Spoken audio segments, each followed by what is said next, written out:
debates em torno das vantagens e desvantagens dos distintos regimes cambiais é algo permanente na literatura econômica, vale dizer. Não ficou restrito àquele período dos anos 50 e 60, principalmente, quando os defensores do câmbio flutuante começaram a avançar na formulação de bases analíticas e normativas contrárias aos regimes de câmbio fixo então tidos como predominantes, tanto no padrão ouro quanto na época do padrão dólar-ouro ou dólar internacional, derivado do acordo de Bretton Woods.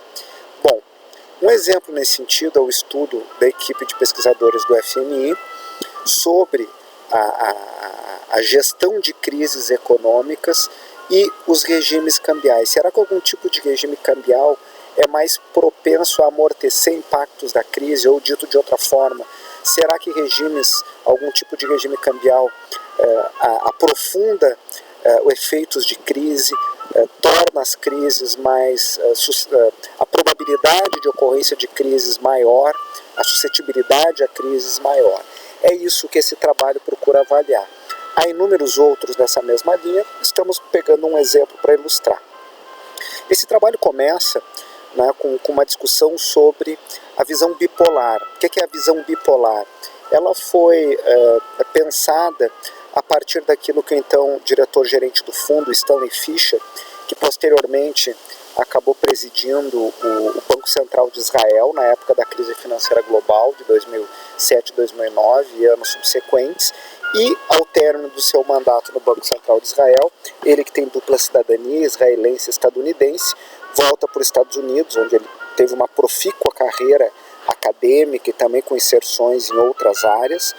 Ele vai assumir a vice-presidência do Banco Central dos Estados Unidos na gestão de Janet Yellen. Então ele é uma pessoa com muito trânsito nos circuitos financeiros internacionais. Pois bem, depois da crise financeira asiática do final dos anos 90, ele vai defender a seguinte ideia, que os países deveriam escolher ou o câmbio rígido ou o câmbio totalmente flutuante, ou seja, as duas polaridades, os dois extremos, evitando assim os regimes intermediários, os regimes de gestão intermediária da taxa de câmbio. A perspectiva dele é que, caso dos países asiáticos e também em outros países latino-americanos, a existência de regimes intermediários ampliaria a probabilidade de crises as mais diversas. No caso da opção por um regime de câmbio fixo, toda a macroeconomia deveria estar ajustada para manter este regime, para que ele fosse crível, ou adotar o regime de câmbio flutuante, uma coisa ou outra, e não o meio do caminho, aquilo que uma parte da literatura, quando vem a crise asiática, começa a dizer que aqueles países tinham medo de flutuar. A Carmen Reinhardt, Kenneth Rogoff e outros criaram indicadores de medo de flutuar. O que é isso? Países que diziam, como a Coreia, que seu câmbio era flutuante, mas na prática o câmbio não flutuava. Depois da crise é que essa literatura ganha força. Por quê? Porque os países mudaram seus regimes cambiais, formalmente diziam que seus regimes eram de câmbio flutuante, na prática o câmbio flutuante não flutuava. Os bancos centrais continuavam intervindo, acumulando reservas, alterando suas taxas de juros para evitar o excesso de flutuação, que é um velho tema. A flutuação cambial cria problemas para as economias abertas.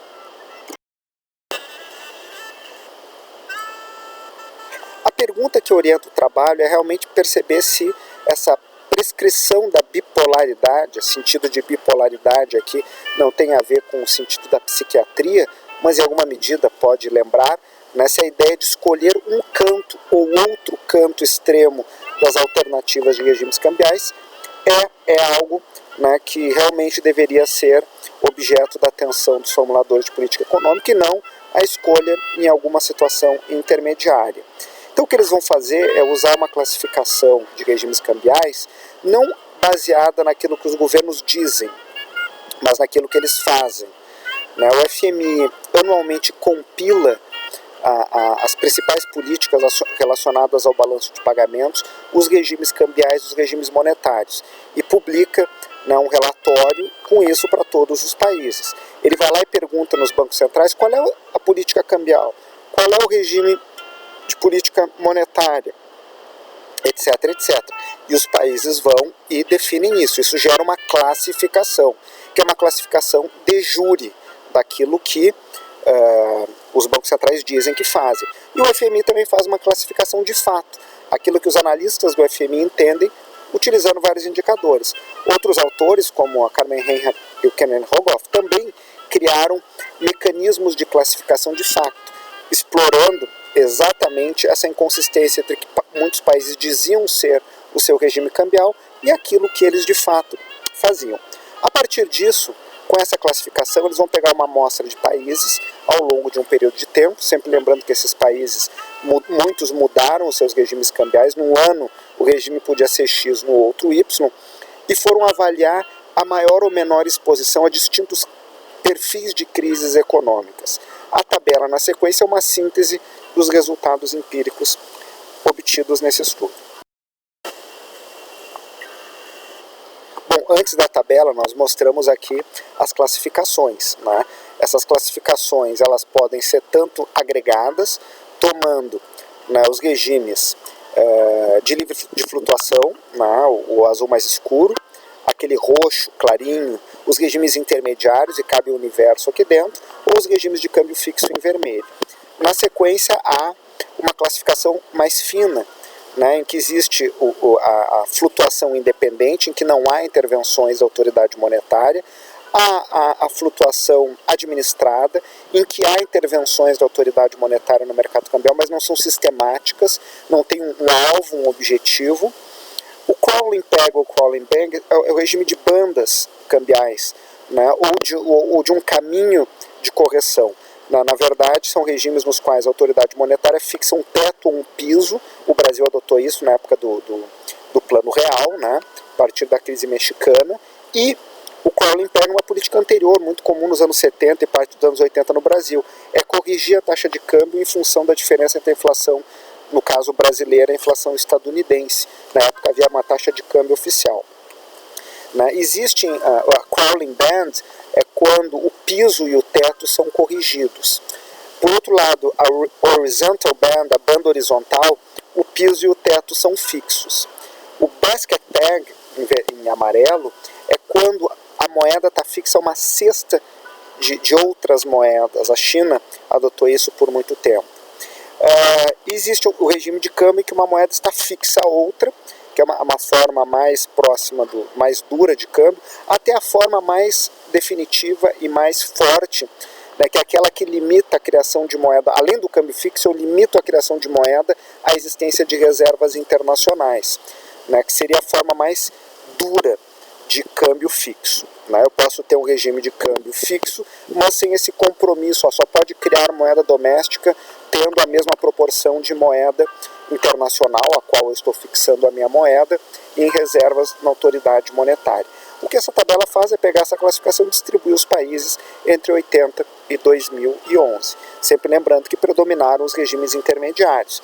Né? Como uma primeira aproximação, a ideia do Stanley Fischer aparentemente não guarda muita base nas evidências. Os países optaram pelo meio e não pelos extremos.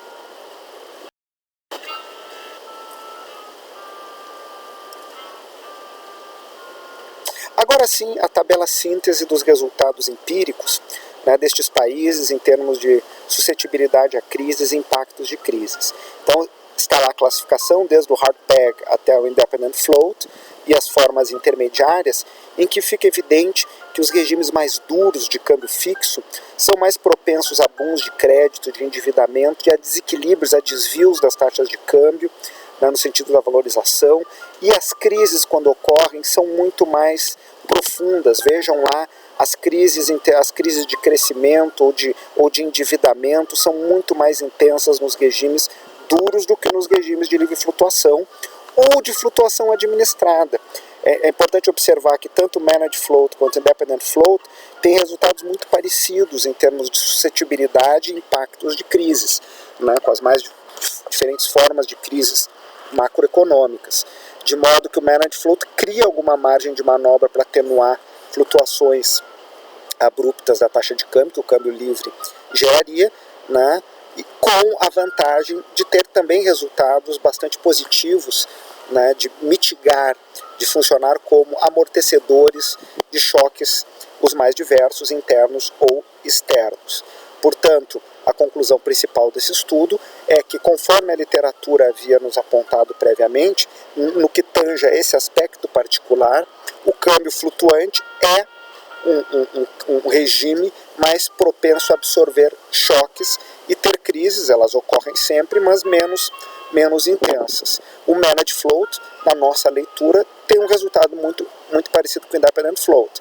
Com certeza, os regimes mais duros, quanto mais duros, mais profundas são as crises, mais profundos são os desequilíbrios acumulados ao longo do tempo na área fiscal, na área cambial, em termos de endividamento e bons de crédito. É esta a síntese dos autores, na visão dos autores sobre seus resultados. Os países que têm nível de flutuação são menos vulneráveis a crises, em comparação com que têm regimes mais duros.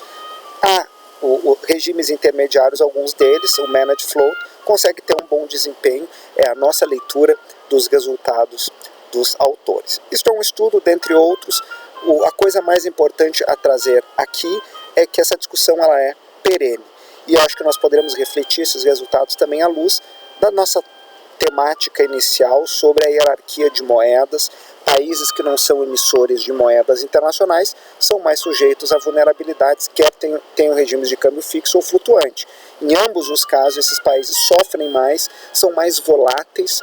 Tem uma outra literatura de ciclos econômicos, de oscilação de ciclos, assim como uma literatura mais recente de ciclos financeiros, que mostra com abundância de evidências que os países da periferia, da base da pirâmide do Cohen, sofrem com maiores oscilações macroeconômicas. A questão é como gerir isto.